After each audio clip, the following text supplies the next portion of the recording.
Welcome to First Congregational United Church of Christ, Boulder. This is the audio version of the weekly devotional. We hope you will tune in every week to listen to the latest offering written by a member of our congregation.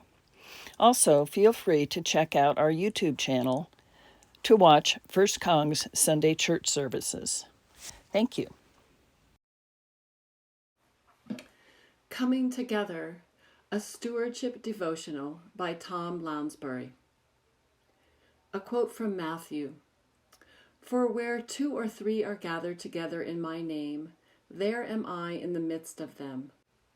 Matthew chapter 18, verse 20. For the past several years, my 59-year-old brother and youngest of 6 siblings was ailing from idiopathic pulmonary fibrosis, a degenerative lung disease that seemingly is only corrected by a double lung transplant. COVID exacerbated our distance and ability to get together due to travel restrictions, so our family did like everyone else. We got together on Zoom. Our brother Alan kept us current on his medical situation and mentioned the transplant team told him that in addition to his amazing wife, Robin, he'd need a strong support network throughout the process, even with the transplant. As vaccinations became available, siblings were more comfortable visiting in turns and encouraging Alan and Robin to keep their spirits up. Jean and I traveled back east to visit him and help get his house in order to sell so that they could move into a low-maintenance apartment. He finally received news that his health was bad enough to be considered for the transplant list. I asked for prayers on a slip of paper during this discernment time for the medical transplant team. Our church came together and prayed. A few days later, the transplant team recommended he be placed on the list.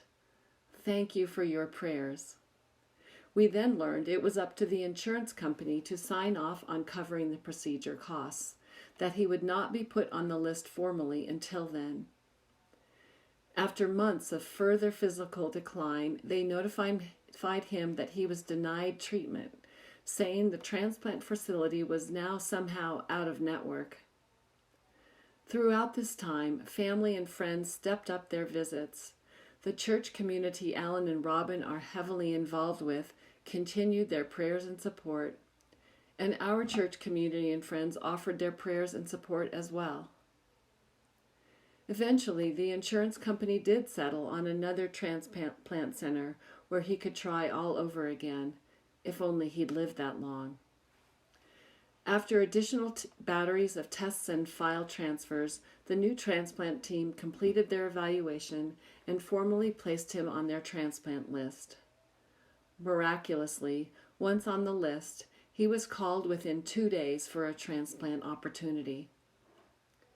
Alan's double lung transplant procedure was a resounding success, and he continues to grow stronger, re-engaging in his everyday life activities 4 months later. There were many prayers of gratitude for the medical team and especially for the donor and their family.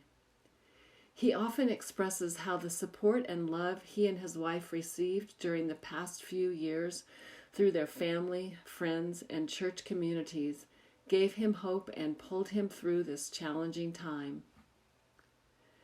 Coming together to support each other is a staple that binds most church communities.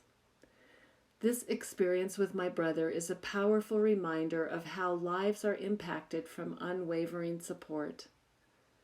God calls us together in community with each other, and it's important for us to show up for each other for care and support. Our giving to the church sustains and strengthens this community of care.